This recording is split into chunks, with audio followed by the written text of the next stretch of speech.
What if I told you that the Queen Mother's most treasured jewels, the ones never meant for public eyes, were never meant to leave the vault at all?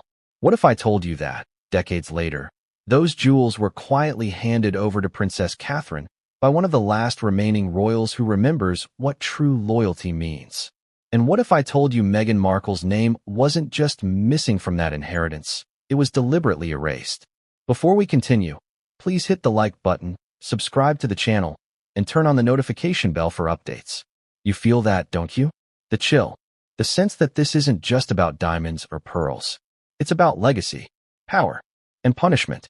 For years, the world has looked at the royal family through a lens of glamour and tradition. We see the tiaras, the waving crowds, the perfectly timed smiles. But behind that facade, there's a far darker story playing out. A story written not in ink, but in inheritance. In jewels that whisper secrets from another time. In choices that echo louder than any royal decree. Tonight, we step inside that story. Picture this, a marble-floored corridor at Clarence House. It's silent, eerily so. The portraits of past monarchs seem to stare, unblinking, as a single figure walks toward a locked door. That figure is Princess Alexandra, cousin to Queen Elizabeth II, one of the few surviving members of the old royal bloodline. In her hands, a small box, velvet, deep green, unmarked. No guards, no fanfare. Just two women, one moment, and a decision that would ripple through royal history. Now, why does this matter? Because this wasn't some ceremonial handover, some photo op meant for the tabloids. This was quiet, intentional, and deeply personal. And it raises a question that has haunted the royal family for generations. Who is worthy of carrying the Queen Mother's legacy, and who is not? The answer lies not just in what was given, but in who was left out. Let's rewind, because to understand the magnitude of what Alexandra did, you have to understand what those jewels really are. They're not just glittering accessories. They're symbols, each one handpicked, each one a message from the Queen Mother herself. You see, she didn't just collect jewels, she crafted history with them. She wore them to declare alliances. She lent them to bless marriages. And she withheld them to punish betrayal. Every stone was a sentence, every sparkle a signal. And now, long after she's gone, those signals still have power. Enough power to shake the foundations of the modern royal family. So when Princess Alexandra opened that vault, one that hadn't been unsealed in years, it wasn't just a family matter. It was an act of judgment, a reckoning, a reassertion of the old royal order. And who was the chosen recipient of that judgment? Catherine, the future queen, the woman the press once mocked as too ordinary. The woman who, in silence and grace, outlasted every storm the monarchy threw at her. You have to ask yourself, why her? Was it love? Was it loyalty? Or was it something else entirely? A coded message meant for the world to see, and for one woman in particular to understand?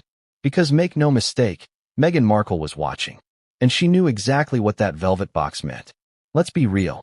For years, Meghan was compared to Catherine at every turn. The tabloids called it rivalry. But inside the palace, it was something deeper. It was a test of worth.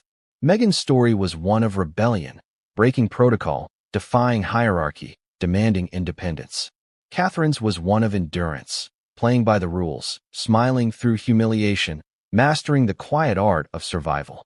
One broke the system, the other became its future. And so, when Alexandra, an emblem of the old guard, chose Catherine, she wasn't just passing down jewelry. She was drawing a line in the sand. But here's where it gets even more fascinating. The Queen Mother's jewels weren't part of the official royal collection. They were private. That means she could choose who got them. And according to multiple insiders, she made it clear in her will, her private will, that these jewels would go only to those who upheld the values she believed defined the monarchy. Loyalty, discretion, duty, qualities she feared were vanishing from the royal bloodline. Now think about that. Loyalty and discretion, two words Meghan was accused of lacking. You can almost see the poetry of it, can't you? The jewels bypassed her entirely, not out of oversight, but out of design. Still, the question remains, why now? Why would Princess Alexandra choose this moment, years after the Queen Mother's passing, and after the storm of Megxit, to hand these jewels to Catherine? Insiders believe it wasn't coincidence. The timing was deliberate. With King Charles fighting a public relations battle, The monarchy's image fractured, and trust in the firm at its lowest since Diana's death. The need for a symbol of continuity, of legitimacy, was desperate. And who better to embody that than Catherine? The one who never flinched, never spoke out, never broke ranks. But it wasn't just about optics. This was spiritual, almost ritualistic. The passing of something sacred from one generation to the next. The Queen Mother adored symbols. She believed power wasn't just exercised, it was displayed. In pearls, in sapphires, in choices that seemed trivial until they weren't. Imagine this moment, then. Alexandra, her face lined by age but sharp with purpose, opening that vault. The stale air of decades escaping. The jewels glinting faintly under a flickering light. She reaches in, not for the grandest tiara, not for the crown jewels, but for a smaller, older case. The one her cousin told her about years ago. The one she swore she'd never open unless the time was right. Inside, a brooch of emerald and diamond, once rumored to have been the Queen Mother's favorite. Historians say she wore it the night before Queen Elizabeth II's coronation. The same brooch she refused to lend to anyone else. The same one she described as the symbol of steadfastness. That's the piece Alexandra placed into Catherine's hands. Can you picture Catherine in that moment? Her expression, a mix of disbelief and awe. Not because of its value, but because of what it meant. The silent endorsement. The ultimate sign that she was no longer simply the Duchess. She was heir to something older, grander, and infinitely more complicated. Meanwhile, across the Atlantic, in Montecito, Meghan was living her own version of royalty, freedom, autonomy, self-made influence. But when whispers of Alexandra's gift reached her circle, the reaction was instant. Shock, then anger, and beneath it all, fear. Because if this story ever became public, it would undo everything. It would reframe the narrative. Meghan, the independent rebel, would suddenly look like the outcast. Catherine, the silent supporter, would become the heroine. And that, to Meghan's brand, was the one thing she couldn't allow. But this story didn't begin in Montecito, or even at Clarence's house. It began decades ago, with a woman who ruled not through title, but through symbolism. The Queen Mother. Let's step back to the 1940s. Britain was at war. The monarchy's reputation was fragile. And the Queen Mother, then Queen Consort, understood something her husband did not. Power wasn't just about governance. It was about image. She crafted that image meticulously. The pearls, the pastel gowns, the poise in every photo. It wasn't vanity. It was strategy. She knew the people needed stability, and so she became it. But behind closed doors, she was fierce, unforgiving. She believed in hierarchy as religion. She had no patience for disobedience or modernity. She thought titles were sacred, and marriage into the family was a privilege, not a right. That mindset shaped how she viewed every royal woman after her, including Diana, including Meghan. So when Alexandra inherited responsibility for some of the Queen Mother's private effects, she understood the moral weight attached to them. They weren't trinkets. They were testaments. Fast forward to today. The world has changed. The monarchy is trying to modernize, to appeal to younger audiences, to survive in an age of transparency. But in that modernization lies danger. The erosion of what the Queen Mother held sacred. To Alexandra, Catherine represents the last bridge between those worlds, the tradition and the transformation. And so, the box changed hands. Now, here's the part the palace won't confirm, but insiders keep hinting at. That inside the velvet box wasn't just jewelry. There was something else. A note, handwritten, folded so many times the paper had turned soft. And on it, a single line allegedly written by the Queen Mother herself before her death. For she who endures with grace, the crown will fit easily. 6 words that say everything. She who endures with grace. Catherine, the woman who faced a decade of scrutiny, whose every dress, gesture, and smile was analyzed and criticized, and who never once retaliated. The woman who embodied composure while the world dissected her every move. To Alexandra, and to those who still follow the Queen Mother's code, Catherine had earned her place. And that's what this story is really about. Not jewelry, but legitimacy. Who deserves to inherit the intangible legacy of the monarchy's matriarchs? Who understands that silence can be strength, that dignity can be defiance? It's an ancient battle dressed up in diamonds and emeralds. Still, For all its symbolism, the act was dangerous. The palace doesn't like unofficial transfers of property, especially not from one royal generation to another. Too many implications. Too much room for misinterpretation. If this story were to leak, and oh, it has leaked, it could spark questions about favoritism, legality, and, worst of all, loyalty. Which brings us right back to that chilling phrase that's been circulating among insiders. No inheritance for traitors. A phrase allegedly uttered once by the Queen Mother herself after Edward VIII's abdication. A warning that loyalty, not lineage, determines who inherits the crown's blessings. So when Alexandra bypassed Meghan entirely, the symbolism was brutal but unmistakable. The Queen Mother's line of loyalty remains unbroken.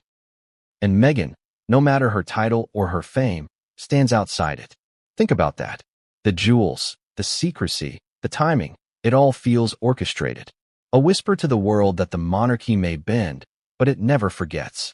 That for all its modern rebranding, it still punishes those who walk away. Because in royal terms, walking away is the ultimate betrayal. But what happens when one act of loyalty, one velvet box passed from one woman to another, threatens to reignite the very divisions the palace is desperate to bury? That's the question we're about to answer.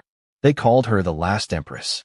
The Queen Mother, Elizabeth Bowes-Lyon, wasn't born to rule, but she ruled everyone around her anyway. With a smile that could melt ice and a will that could break steel, she crafted the monarchy's golden image through sheer force of charm and calculation. And at the center of that image were her jewels, the real ones and the symbolic ones. Because make no mistake, every diamond she owned was more than decoration. It was a declaration. She didn't wear gems for vanity. She wore them as messages. Quiet ones. Strategic ones.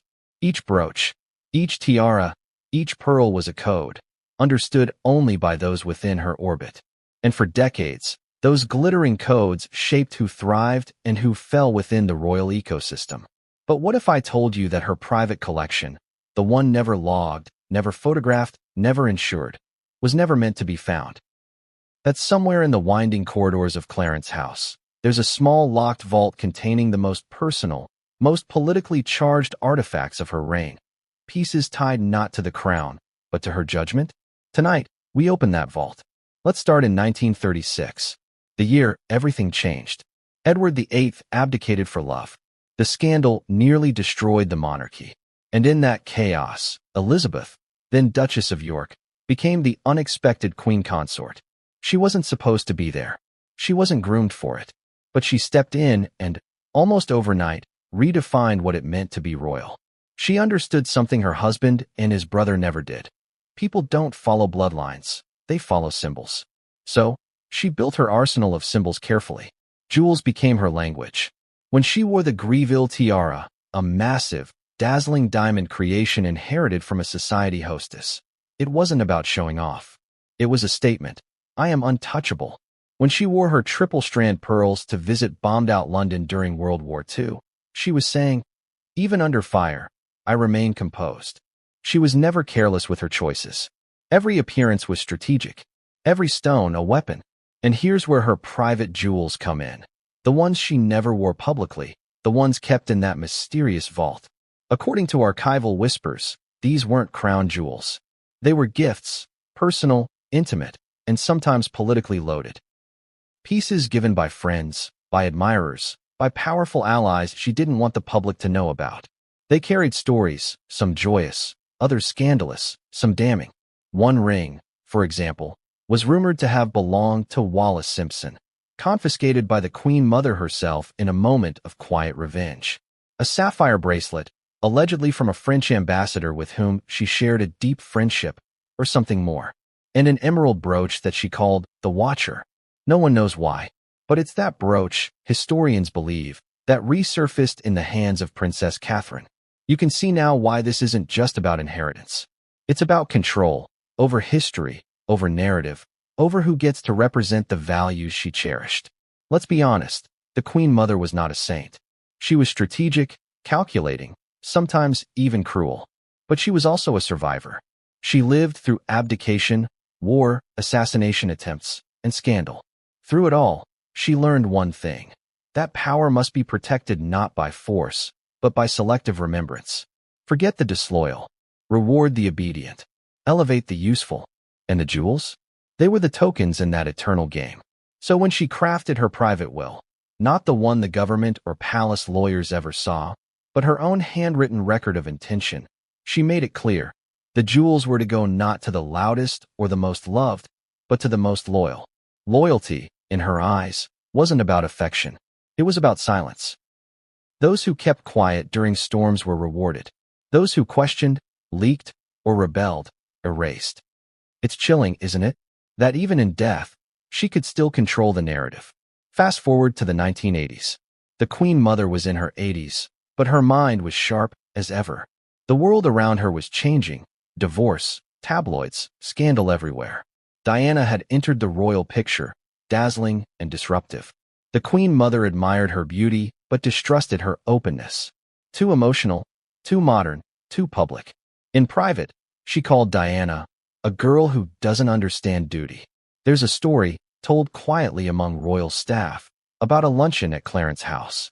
Diana arrived wearing a diamond choker she'd famously turned into a headband. Youthful, glamorous, utterly untraditional. The Queen Mother, seated across from her, simply smiled and said, "My dear, jewels are not to be worn. They are to be born." Diana laughed, thinking it was a joke. But it wasn't. The Queen Mother meant every word. To her, jewels symbolized burden, not beauty. They were heavy for a reason, to remind their wearer of the weight of responsibility. It's that philosophy that makes the transfer to Catherine so profound. Because Catherine, unlike Diana or Meghan, has borne her role with the exact kind of restraint the Queen Mother prized. But back to those vaults. The Queen Mother's private secretary once hinted in a rare interview that there were a few items whose provenance and purpose remain known only to the family. Cryptic, yes, but if you trace Alexandra's role as one of the executors of that private trust, everything begins to connect. After the Queen Mother's death in 2002, her estate was divided quietly. Most items went to Queen Elizabeth II, some to Charles, but a handful, those labeled personal disposition, were held aside under the discretion of Princess Alexandra and the Queen's cousin, the Duke of Kent. These were not catalogued, not photographed. They vanished from record. And yet, decades later, here we are, hearing whispers that one of those personal disposition pieces has reemerged. Passed, not through formal channels, but through Alexandra's own hands. To Catherine, that's not inheritance. That's anointment. You see, the Queen Mother believed in an unspoken rule. Only those who preserve the mystique deserve the legacy. She detested public airing of grievances. To her, dignity was silence. When Meghan and Harry sat down with Oprah, the Queen Mother's portrait was said to have been temporarily removed from a hallway in Buckingham Palace. Superstition, perhaps, or symbolism. Because that interview, in the Queen Mother's world, would have been the ultimate betrayal. And so, the jewels were withheld. Her bloodline's moral compass was still pointing toward one truth: no inheritance for traitors. It sounds harsh, but in her logic, the monarchy's survival depended on punishment. You could love and forgive privately, but never reward disobedience publicly. That was the unwritten code of her reign. Now, imagine being Princess Alexandra, old enough to remember those teachings firsthand, old enough to have seen what happens when that code is broken. She lived through every royal scandal from Edward VIII to Andrew. She saw loyalty tested 100 times over. She knew what it cost when the crown's moral authority was questioned. So when she opened that vault, years after the Queen Mother's death, she wasn't just fulfilling a wish. She was enforcing a command. Can you imagine her hands trembling slightly as she lifted the lid, knowing the eyes of history were on her, even in silence? The air thick with dust and meaning. She wasn't passing jewelry to a woman. She was passing the torch of an ideology, one that believes the monarchy's strength lies not in its power, but in its permanence. And permanence demands purity. That's what Catherine represents. Purity of purpose, unwavering restraint, grace under fire. She's not flashy, not outspoken, not revolutionary, and that's exactly why she was chosen. Meghan, in contrast, represents the world the Queen Mother feared: unpredictable, emotional, democratic. Too open, too loud, too questioning. In another era, that would have been seen as virtue. In the Queen Mother's era, in Alexandra's mind, it's treason to tradition. So when Alexandra handed over that velvet box, she might as well have been saying, "The crown's heart still beats, and it beats for those who endure." There's a dark poetry in that, isn't there? That an act as quiet as a gift could echo louder than any scandal. That in a world of tweets and interviews, the monarchy's real power move was made behind a locked door in absolute silence. But there's something else, something that's been overlooked. The Queen Mother's jewels were never purely about lineage. They were about legacy. She didn't care about DNA. She cared about behavior. That's why the jewels bypassed entire branches of the family. Why certain pieces vanished after feuds. Why Alexandra now acts as guardian, not just of objects, but of an unbroken chain of meaning. And in that meaning lies danger. Because symbolism can't be controlled once it's seen. Once the story of this exchange leaked, through whispers, through body language, through absence and silence, it became impossible to contain. The monarchy thrives on mystery. But mysteries have a way of unraveling themselves, especially when they involve beauty, betrayal, and bloodlines. Which leads us to the question at the heart of this entire saga. If the Queen Mother's private jewels were meant to symbolize moral inheritance, and Alexandra has chosen Catherine as heir, what happens to those left outside the circle? Because make no mistake, exclusion is its own statement. And Meghan's exclusion is the loudest one yet. The message is unmistakable. You cannot rewrite the monarchy if the monarchy has already written you out of its history. Yet, history has a way of fighting back. What's hidden doesn't always stay hidden. What's locked away can be rediscovered. And what was once a private gesture may yet become a public reckoning. Because somewhere in that vault, beside the jewels already passed on, lies another sealed case. Smaller, older, and never opened since the Queen Mother's death. The inscription on it? Just 3 words, faded and almost illegible. For future truth. And if that box ever opens, it won't just rewrite the story of the jewels. It will rewrite the story of the crown itself. She is the royal family's quiet sentinel, a figure often overlooked in the glare of palace cameras and tabloid headlines. Princess Alexandra, cousin to Queen Elizabeth II, daughter of Prince George, Duke of Kent, a woman whose life has been spent in service, loyalty, and observation. And yet, unlike many of her contemporaries, Alexandra carries a power the public rarely sees, the power of discretion, the power to act when others cannot. The power to preserve the monarchy's most intimate secrets. Think about it. In a family obsessed with image, with protocol, with the performance of perfection, Alexandra has always remained in the shadows. She isn't flashy. She doesn't make headlines. She doesn't court attention with carefully staged engagements or viral moments. She exists in a realm far older than celebrity. Her life has been measured by quiet deeds, by guardianship of the past, and by a commitment to the future of the monarchy that few can truly grasp. And it is precisely that quiet strength that made her the perfect conduit for the Queen Mother's most precious treasures. You have to understand her upbringing to see why. Alexandra was born in 1936, the same year Edward VIII abdicated. Her early childhood was shaped by royal upheaval, by the anxiety of a monarchy suddenly thrown into crisis. She witnessed firsthand how loyalty and duty could dictate the arc of someone's life, or doom it entirely. Those formative years imprinted upon her a kind of instinct, an almost genetic memory of the stakes of royal life. She learned the subtle art of reading the room, of knowing when to speak, and when silence carries more weight than words ever could. By the time she reached adulthood, Alexandra had already become a keeper of the family's secrets. She knew the consequences of disclosure. She understood that power isn't always wielded in public, and that sometimes the most influential decisions are made behind closed doors, unseen, uncelebrated. History would record her as a supportive cousin to Queen Elizabeth II, as a presence at state functions, weddings, and funerals. But her true influence lay elsewhere, in the corridors of power where no photographers could follow, in whispered counsel with family members, in decisions that would shape the monarchy long after the public gaze had shifted, and most importantly, in her role as guardian of the Queen Mother's private legacy, the jewels, the letters, the artifacts, all the objects imbued with meaning and intent that had been carefully curated over decades. Alexandra understood, perhaps better than anyone alive, that these objects were more than decorative. They were codified instructions from the Queen Mother herself. Each piece carried a story, a directive, a subtle judgment. And when the Queen Mother passed, Alexandra inherited not just physical items, but the moral authority to decide who among the younger generation would bear their weight, and who would be left outside the circle of inheritance and trust. Consider the choices Alexandra had to make. She watched generations of royals rise and fall. She observed Diana's tumultuous entrance and exit from the monarchy, a storm of emotion and media frenzy that shook even the most seasoned courtiers. She noted Prince Andrew's missteps, Charles's public struggles, and the scandals that threatened to tarnish the family's image. Through it all, she remained the observer, the arbiter, the one who could separate loyalty from spectacle.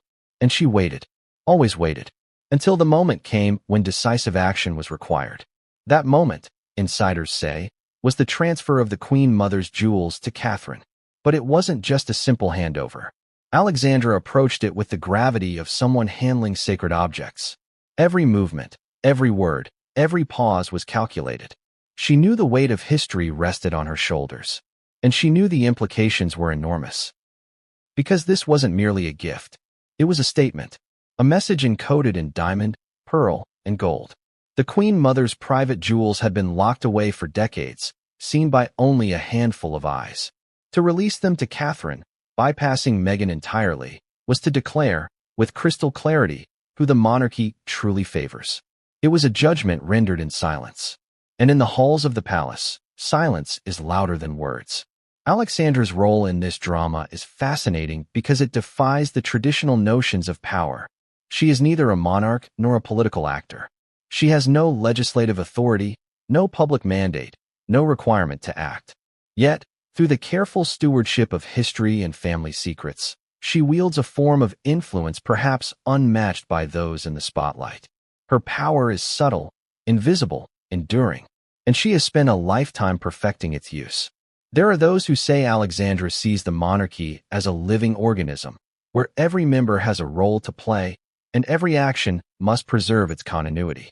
She perceives threats not just in scandal or rebellion, but in character, temperament, and adherence to tradition. This is why Catherine, composed, dutiful, and ever loyal, was chosen as the recipient of the Queen Mother's private jewels. Alexandra recognized in her a mirror of the very qualities the late Queen Mother valued: restraint, dignity, and the ability to endure scrutiny without faltering. Contrast that with Meghan Markle. Outspoken, independent, unwilling to conform to centuries-old codes of conduct. From Alexandra's perspective, Meghan represented a risk to the monarchy's continuity, a disruption to the carefully balanced hierarchy. And the Queen Mother's jewels, symbols of moral authority, were not to be entrusted to someone who might flaunt or misinterpret their significance. In this context, the decision to bypass Meghan becomes not just understandable, but inevitable. Yet, Alexandra's judgment extends beyond mere pragmatism. It is deeply emotional, grounded in her own understanding of loyalty, betrayal, and the consequences of disobedience. She has lived long enough to witness the costs of defiance. She has seen the pain inflicted by broken vows, public humiliation, and the erosion of trust within the family. She knows that rewards must be earned, and that silence and discretion are often the most valuable currencies in the palace. Her choice to pass the jewels to Catherine was therefore as much an act of preservation as it was of recognition. But there's another layer to this story that outsiders rarely consider: Alexandra's personal stakes. As custodian of the Queen Mother's private legacy, she is bound by duty and by conscience. Any misstep could tarnish not just her own reputation, but the perceived sanctity of the monarchy itself. The vaults, the letters, the jewels, all carry with them the weight of decades of expectation and history. And in a world where every rumor is amplified, every leak scrutinized, Alexandra's actions must be flawless. There is no margin for error. This is why the velvet box she handed to Catherine was not merely a gift. It was a carefully calibrated instrument, a piece of strategy as much as sentiment. The act itself sent a ripple through the royal ecosystem, a quiet signal that loyalty is rewarded, defiance is punished, and the moral compass of the monarchy remains firmly aligned with its foundational principles.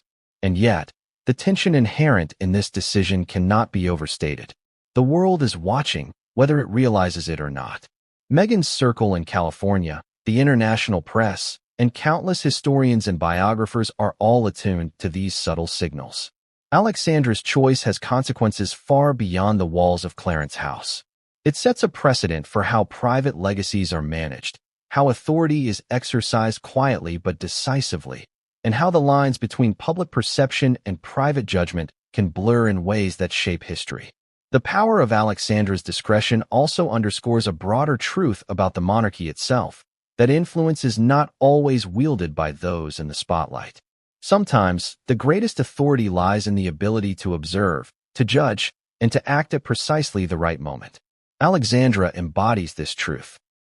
She is the silent keeper of secrets, the invisible hand guiding the course of tradition, and the guardian of values that the monarchy still prizes above all else: loyalty, discretion, and endurance. Her role becomes even more poignant when you consider the stakes involved. The Queen Mother's jewels are not just symbolic, they are strategic. They confer legitimacy, signal favor, and create a hierarchy that extends far beyond mere aesthetics. By choosing Catherine, Alexandra effectively reasserted a chain of authority that had been threatened by modernity, media scrutiny, and generational change. This was not a casual decision. It was a calculated act of preservation, designed to ensure that the values the Queen Mother held dear would survive into the 21st century. And yet, as deliberate and controlled as Alexandra's actions may be, they carry an undercurrent of tension. The very act of exclusion, of leaving Meghan Markle out of this inheritance, is incendiary. It is a message that cannot be ignored, a judgment that reverberates through both the family and the public sphere. It creates a narrative of loyalty versus defiance, tradition versus modernity, endurance versus rebellion. And that narrative is only beginning to unfold. So when the velvet box was finally placed in Catherine's hands, it represented more than just a transfer of jewels. It was the culmination of decades of observation, judgment, and strategic action by a woman who understands the weight of history as few others do. Alexandra's choice was a reaffirmation of the monarchy's moral hierarchy, a subtle but unmistakable signal that some values are timeless, and that some legacies must be preserved at all costs. But here's the question that lingers.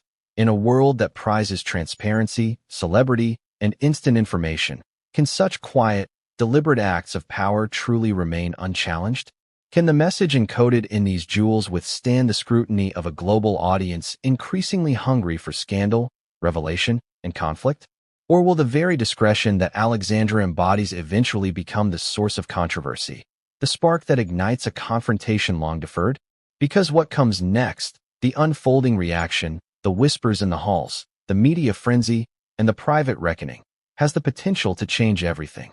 And no one, not even Princess Alexandra herself, could fully predict the consequences of her silent, deliberate, and profoundly consequential decision.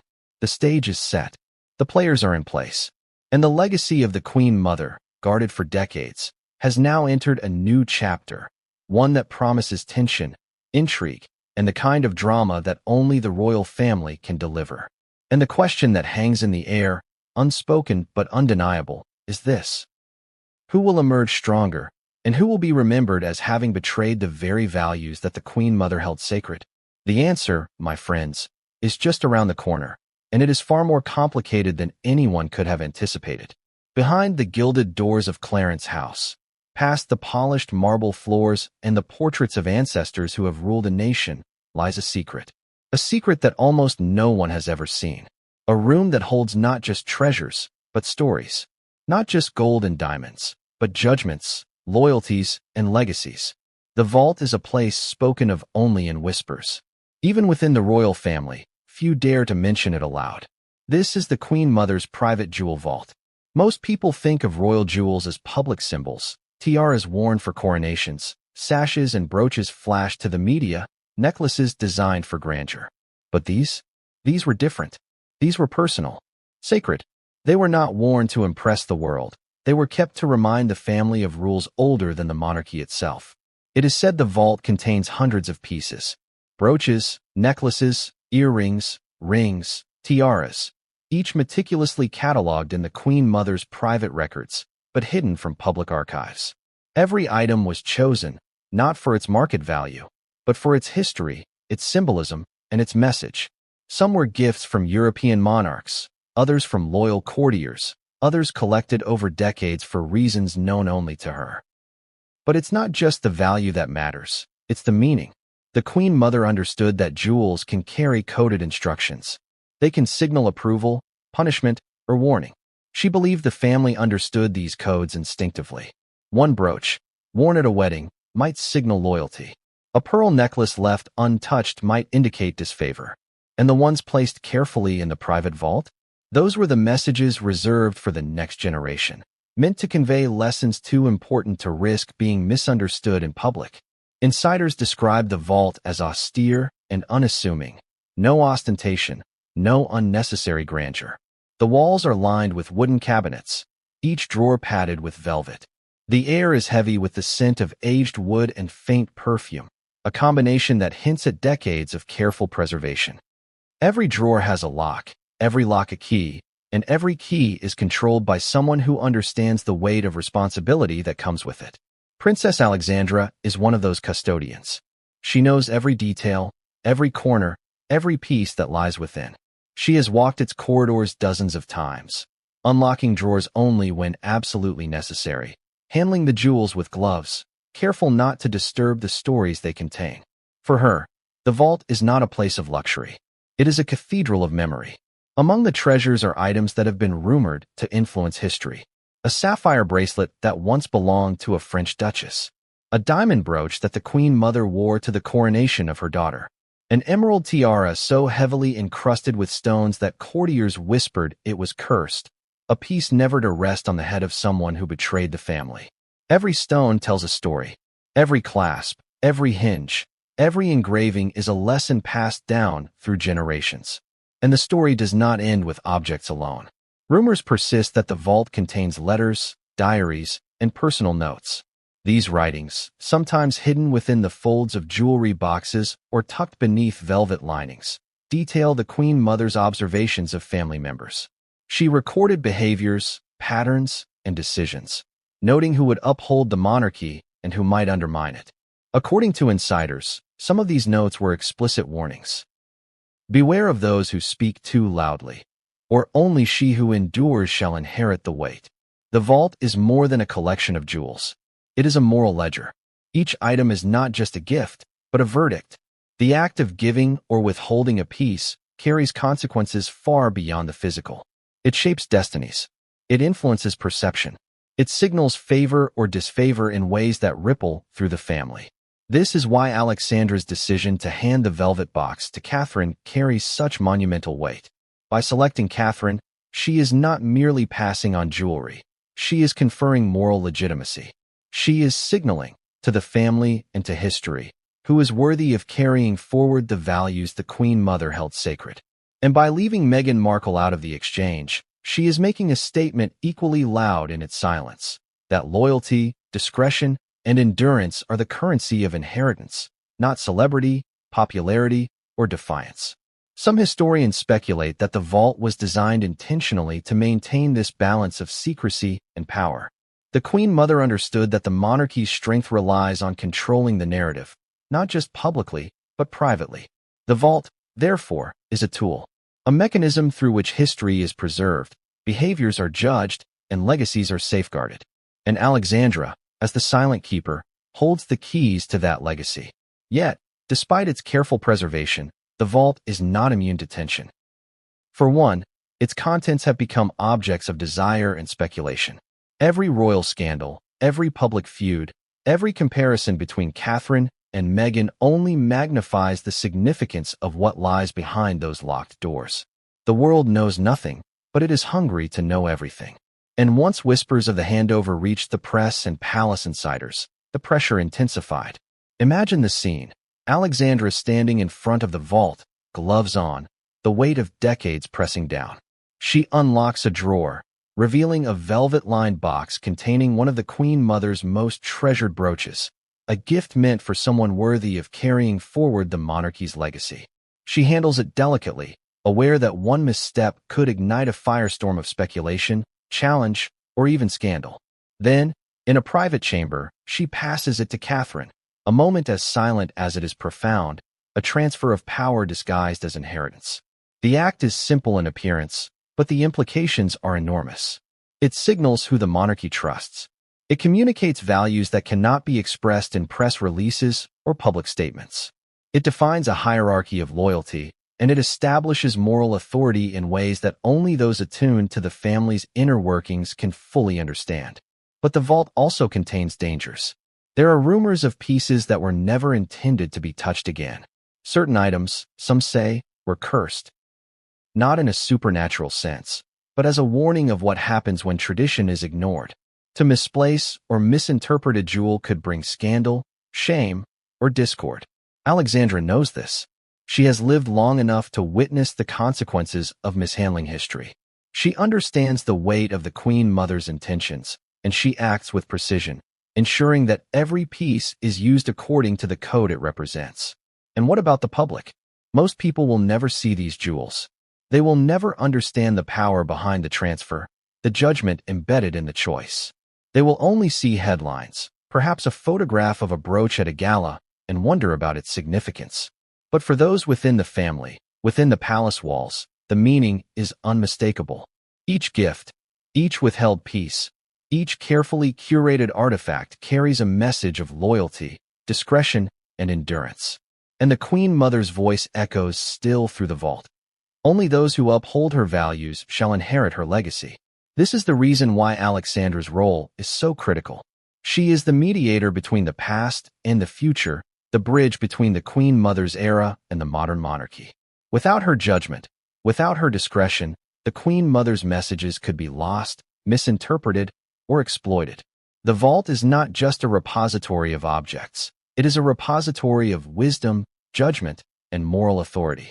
And Alexandra is its steward. But secrets, no matter how well guarded, have a way of escaping. Whispers of the handover reached Meghan's circle. Rumors began to circulate in the press. And while Alexandra acted with precision, the outside world was already reacting, interpreting, and speculating. The silent message encoded in the jewels was now a topic of public curiosity. And here's the final twist. The vault holds more than just what Alexandra chose to pass on. There are items that remain untouched, stories that remain untold, judgments that remain unexecuted. The velvet box given to Catherine is only the beginning. Somewhere in the vault, pieces remain that could further shape the narrative, reveal hidden allegiances, or reignite family tensions in ways no one can predict. And so, the stage is set for a drama that blends history, morality, and the intrigue of one of the world's most powerful families. The vault exists as a reminder that the monarchy is more than titles and ceremonies. It is a system of legacy, judgment, and coded morality. And those who control its secrets wield power beyond what any headline or scandal can capture. Because one day, if Alexandra or Catherine ever chooses to reveal what lies within those doors, the story will be more than a tale of jewels. It will be a revelation of the monarchy itself, its values, its judgments, and its enduring power. And what comes next?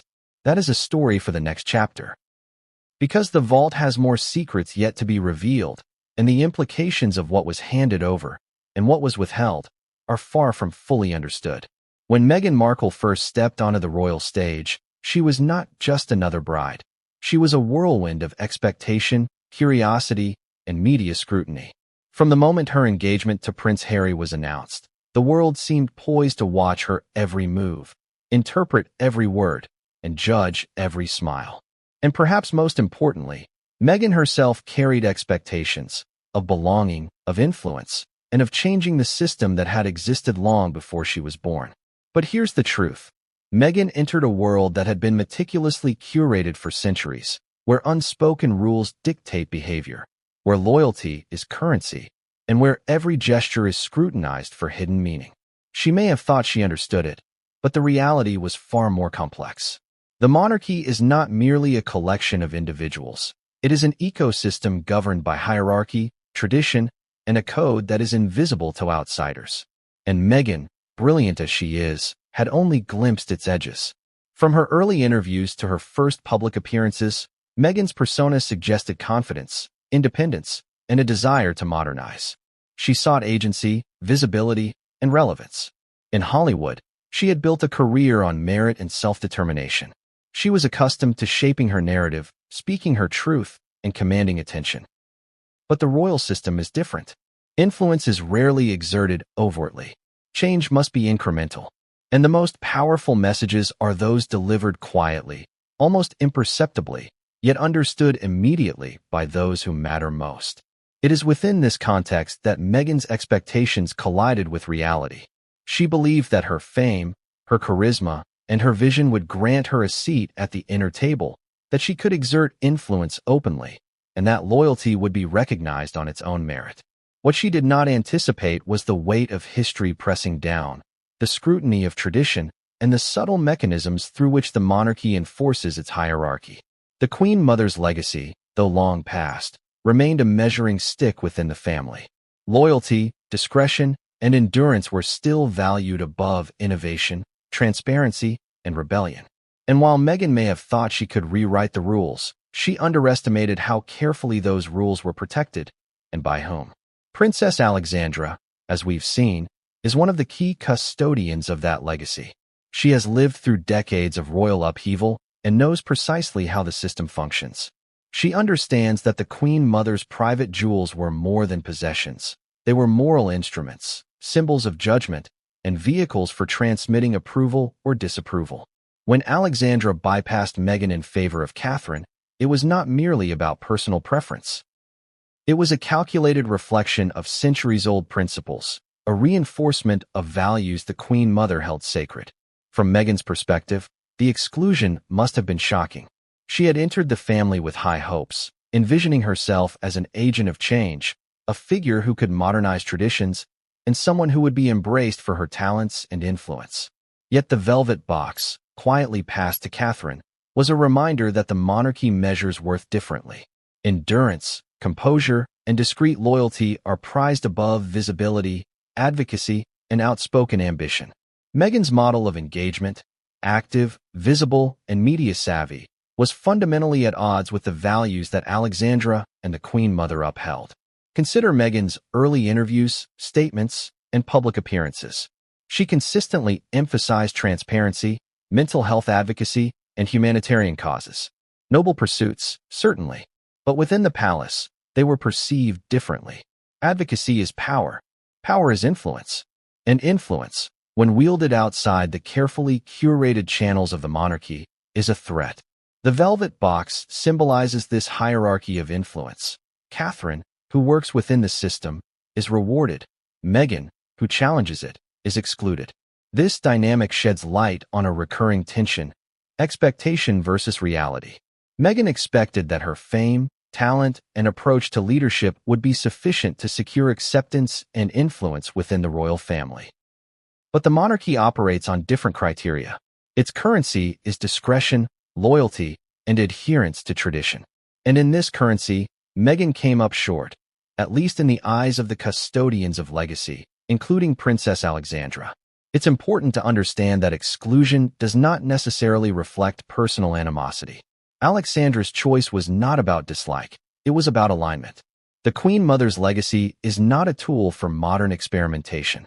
It is a moral and cultural compass. Catherine embodied the values deemed essential for continuity. Meghan represented change, challenge, and unpredictability. The velvet box, therefore, is as much a reflection of principle as it is a personal judgment. Meghan's early expectations also reveal the complexity of her journey. She believed that entering the monarchy would provide her with a platform to extend her influence globally. She expected the family to support her endeavors, to recognize her vision, and to embrace her ideas. Yet the monarchy system is not designed for such overt influence. Its mechanisms reward subtlety, endurance, and silent allegiance. Public visibility does not equate to trust or inheritance, and this is where Meghan's model of engagement clashed most dramatically with tradition. The juxtaposition is striking. Catherine, patient, discreet, and enduring, receives symbolic approval in the form of jewels. Meghan, assertive, outspoken, and reform-minded, is left outside the circle. The velvet box is more than jewelry. It is a metric of alignment with centuries-old expectations. It is the monarchy's way of saying, influence comes not from ambition alone, but from the capacity to endure, comply, and navigate the labyrinth of tradition with grace. And yet, Meghan's early expectations were not unreasonable. In Hollywood, visibility equates to influence. Recognition is power. Initiative is rewarded. But the monarchy is a different world. Here, influence is not demonstrated by public action, but by private alignment, by silent loyalty, and by endurance under scrutiny. It is a world where gifts, inheritances, and privileges are not mere tokens of affection, but instruments of moral and cultural judgment. The tension between Meghan's expectations and the reality of royal culture illuminates the profound significance of the Queen Mother's jewels. They are not simply adornments. They are tools through which judgment is expressed, values are reinforced, and hierarchies are maintained. The decision to pass them to Catherine, bypassing Meghan, reflects the collision of two worldviews, one modern, visible, and activist-driven, and one traditional, discreet, and loyalty-driven. Meghan's early expectations, therefore, set the stage for a deeper conflict, one that would play out in the press, in private communications, and ultimately in the very inheritance of the Queen Mother's legacy. The velvet box becomes emblematic of this tension, symbolizing the divergence between what Meghan anticipated and the realities of the monarchy's moral and cultural structure. And yet, despite the initial shock and the feelings of exclusion, Meghan's presence in the royal narrative continues to influence perception, provoke debate, and catalyze change. Her exclusion from the inheritance is not an erasure. It is a signal, a warning, a lesson in the enduring value of discretion and loyalty within a system that prizes them above all else. The stage is now set for the unfolding drama. Meghan's expectations, Catherine's composure, and Alexandra's judgment intersect in a story that blends tradition, legacy, and contemporary influence. The Queen Mother's vault, once a silent repository of history, has become a fulcrum upon which the tensions of modern monarchy pivot. But the most intriguing question remains: how will Meghan respond to the exclusion? Will she reinterpret it as betrayal, injustice, or opportunity? And what consequences will arise as this quiet act of judgment reverberates through the family, the media, and the public consciousness? What comes next will reveal the depth of loyalty, the endurance of tradition, and the stakes involved in navigating a system that measures worth in discretion as much as visibility. In the midst of royal turbulence, one figure stands quietly, unwavering, and meticulously measured: Catherine, Princess of Wales. From the outset, Catherine understood that entering the monarchy was not merely about public appearances or personal ambition. It was about embodying the values of continuity, discretion, and loyalty, the very principles that the Queen Mother prized above all. And it is precisely these qualities that earned her the Queen Mother's private jewels, passed discreetly by Princess Alexandra. Catherine's journey to this point was anything but accidental. She cultivated a persona that combined grace with composure, charisma with restraint. Every public appearance, every charitable endeavor, every interaction with the media was carefully calibrated to maintain the image of dignity that the monarchy demanded. She understood early that loyalty is measured not only by words but by actions, by the ability to endure scrutiny, absorb criticism, and act in accordance with the unspoken rules of tradition. It is worth noting that Catherine's approach contrasts sharply with Meghan Markle's. Meghan entered the family with confidence, visibility, and the desire to modernize, a forceful presence in a system designed for quiet influence. Catherine, by contrast, worked within the boundaries of the institution. She built trust over time, respected precedent, and displayed patience, not passivity. This combination of strategic acumen and emotional intelligence positioned her as the ideal recipient of a legacy steeped in historical and moral significance. The Queen Mother's private jewels are not merely decorative, they are emblematic. To Catherine, receiving them was not a matter of vanity, nor a reward for celebrity. It was recognition of her alignment with the monarchy's enduring principles. Each gem carries symbolic weight, representing loyalty, discretion, and endurance, values Catherine has consistently demonstrated throughout her public and private life. Consider the moments that revealed her suitability. During challenging public events, Catherine remained composed under pressure. When faced with media scrutiny, she demonstrated patience and discretion. Her charitable work, though highly visible, reflected careful alignment with the monarchy's mission and values. She acted consistently, predictably, and respectfully, the qualities the Queen Mother would have seen as markers of loyalty. Princess Alexandra's decision to hand over the velvet box was a reflection of this alignment. It was not a casual gift, it was a moral endorsement. Alexandra, as custodian of the Queen Mother's legacy, recognized that Catherine embodied the principles the jewels were meant to reinforce. By passing them to her, Alexandra was signaling a continuation of the Queen Mother's vision, a lineage of values, rather than blood alone. The symbolism of the jewels also underscores the monarchy's broader hierarchy of moral authority. In a family where titles, roles, and public perception are intertwined, the velvet box represents more than inheritance. It represents trust, approval, and the capacity to uphold the institution's enduring principles. Catherine's receipt of these items solidifies her standing not only within the immediate family, but within the centuries-long narrative of the monarchy itself. Catherine's loyalty is not performative, it is operational. She demonstrates her understanding of the monarchy's expectations through consistent, deliberate choices. Every engagement, every smile, every measured response reinforces her position as the heir of moral legitimacy. This is what sets her apart from others in the family who may falter under scrutiny, prioritize personal expression over tradition, or seek influence through visibility rather than discretion. Moreover, Catherine's composure reflects an understanding of the emotional weight of royal life. The Queen Mother, after decades of observing scandal, upheaval, and personal betrayal, valued those who could endure without complaint, who could maintain dignity amid public scrutiny, and who could act as a stabilizing force within the family. Catherine's actions have repeatedly demonstrated these qualities, confirming Alexandra's judgment and aligning her with the Queen Mother's vision. The act of receiving the Queen Mother's jewels, therefore, is both literal and symbolic.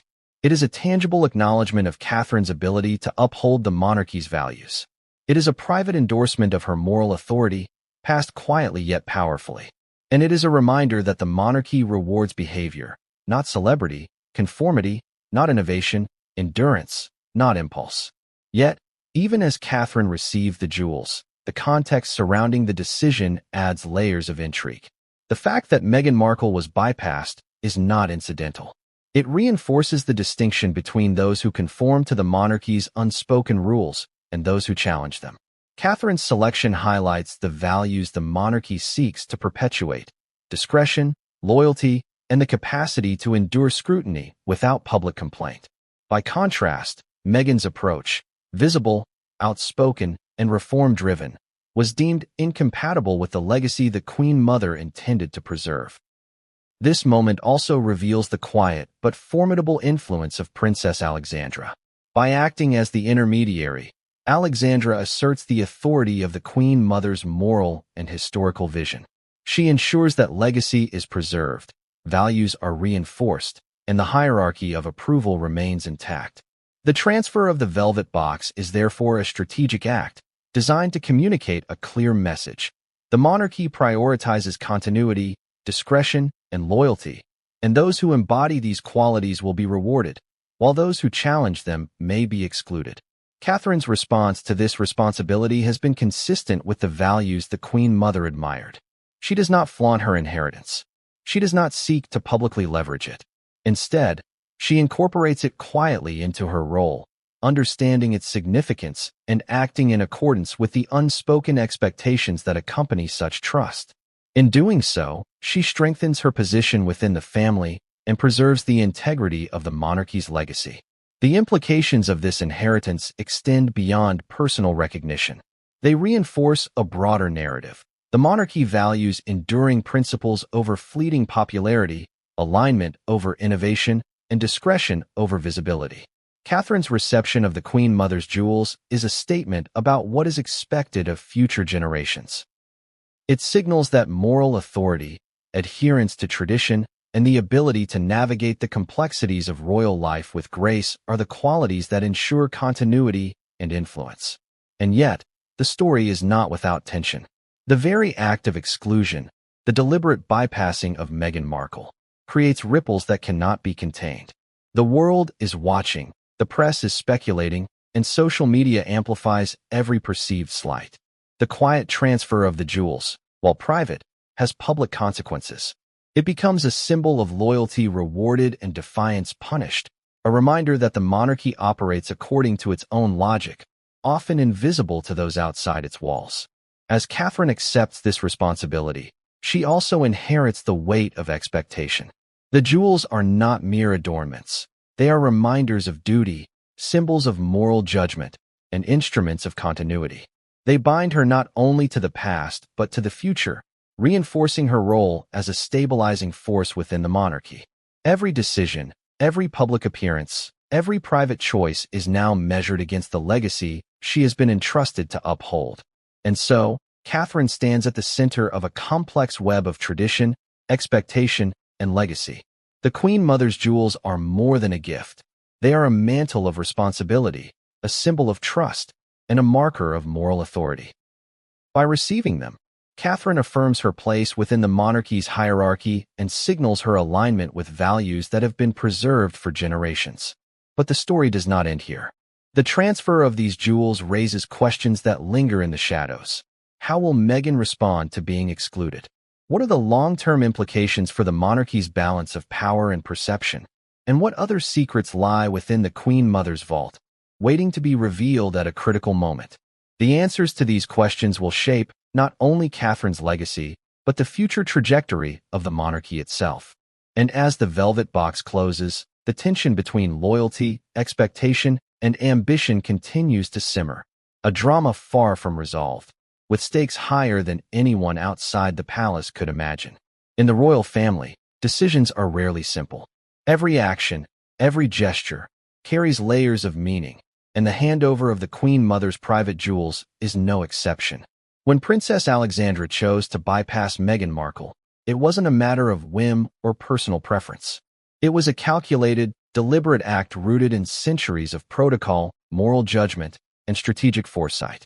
Understanding why requires a look at the mechanics of exclusion in the monarchy, a system that operates quietly, efficiently, and with unyielding precision. First, consider the nature of inheritance in royal circles. Unlike public inheritance, which can be codified in legal documents and openly contested in courts, royal inheritance, especially of private items like the Queen Mother's jewels, is governed by internal judgment, discretion, and moral authority. Decisions are informed not just by family ties, but by perceived alignment with tradition, loyalty, and discretion. These factors are often invisible to outsiders, yet they carry enormous consequences. Princess Alexandra, as custodian of the Queen Mother's legacy, held the power to interpret these criteria. She assessed not just behavior but temperament, alignment with the monarchy's values, and the capacity to endure scrutiny without compromise. Catherine checked all the boxes: patient, composed, discreet, and loyal. Meghan, despite her charisma and accomplishments, presented a profile that clashed with these expectations.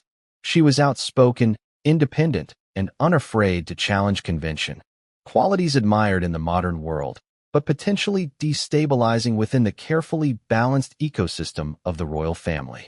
The decision to bypass Meghan also reflects an understanding of symbolic power. The Queen Mother's jewels are not merely decorative. Each piece is a coded message, carrying implicit judgments about character, loyalty, and moral authority. Handing them to Catherine was a way of signaling approval, establishing trust, and reinforcing the hierarchy of the monarchy. To give them to Meghan would have been to endorse a model of influence that operates outside the traditional channels, a potential rupture in the continuity the monarchy seeks to preserve. Another factor is the principle of discretion. The monarchy is built on a foundation of silent authority and controlled exposure. Visibility can be powerful, but it is also dangerous. Meghan's public advocacy, media presence, and willingness to speak openly about family dynamics represented a challenge to this principle. By contrast, Catherine embodies restraint.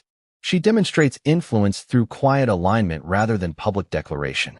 The velvet box, therefore, becomes both a reward and a reinforcement of the system's expectations. Discretion is valued, public assertion is monitored, and loyalty is measured by endurance, not visibility.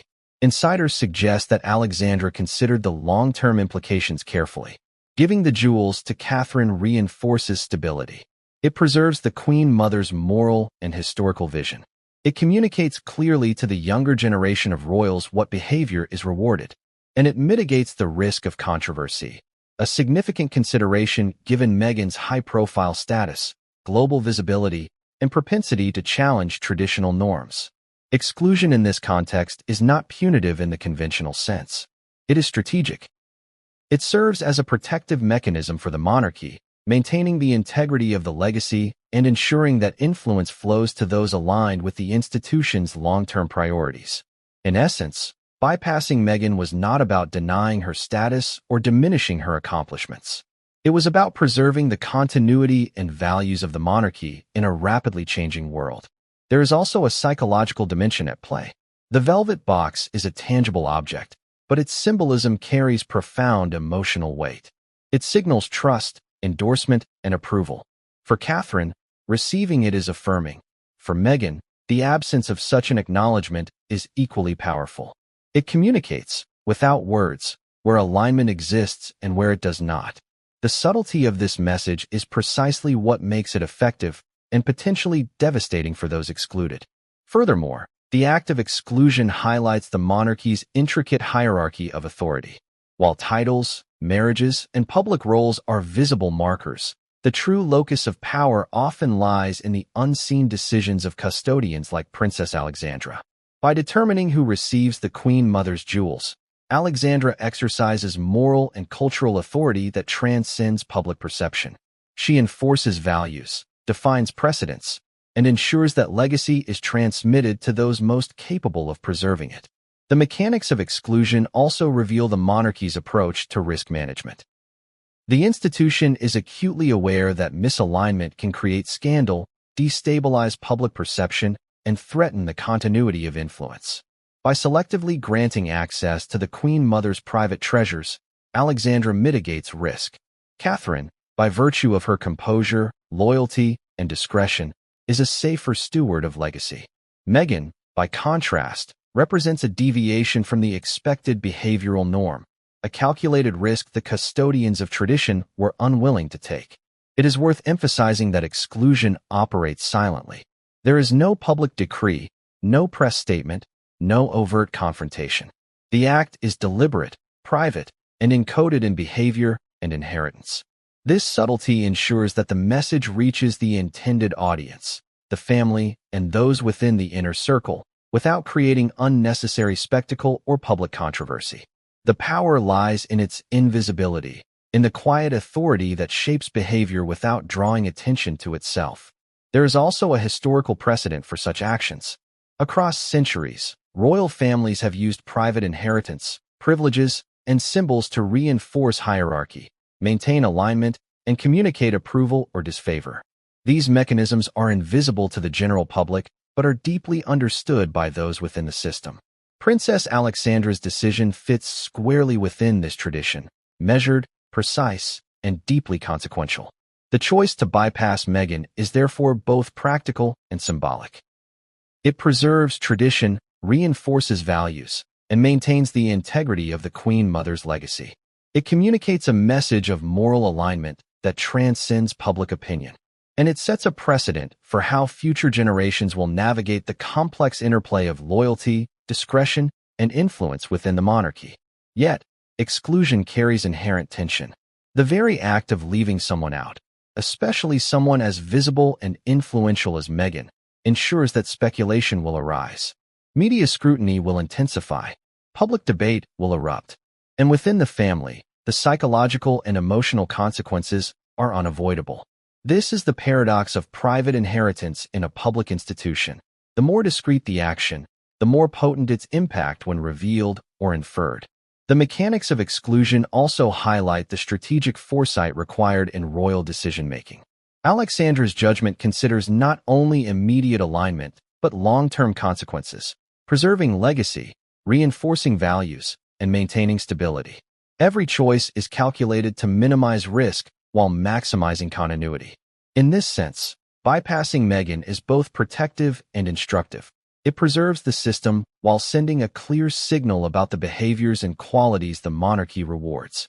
And yet, despite its precision, exclusion is not static. It interacts with public perception, media narratives, and the evolving dynamics of the family. What Alexandra intended as a private judgment becomes a subject of global speculation. The absence of Meghan from the inheritance becomes a story, a talking point, a flashpoint for debate, and a reminder of how even silent decisions can reverberate far beyond the walls of the